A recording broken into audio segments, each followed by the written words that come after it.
իրանց խոսքի տերը չեն եղել, բանը հասել է սրան, որ ծնողների զայրույթը նորից շարժեցին։ Ինչպես միշտ ծնողը միշտ խաբված է, վերջ։ Այսինքն ձեզ կոնկրետ ասել էին շաբաթ, որ երկու շաբթի կընդունեն, բայց հիմա ասում են, որ Այո, այսօր պիտի 30 ծնող ընդունեին, բայց ինչպես միշտ այս թույլիկ մորքուրները ոնց պատերազմ են թողե փախե, նույնը ծնողից փախեց։ Խույս են տալիս, հանդիպումը խույս են տալիս, վերջ։ Սանյալն ազգանունը լսեցին, կարծես թե ձեր պահանջը չեն բավարարել ԳՇՊՏ-ի եւ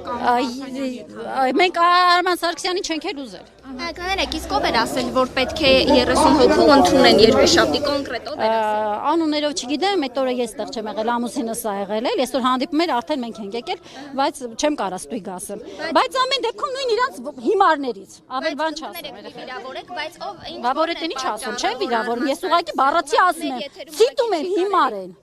Որն էր պատճառը, որ Արման Սարգսյանի հետ չեք ուզում հանդիպել։ Ուրանդեմարտ։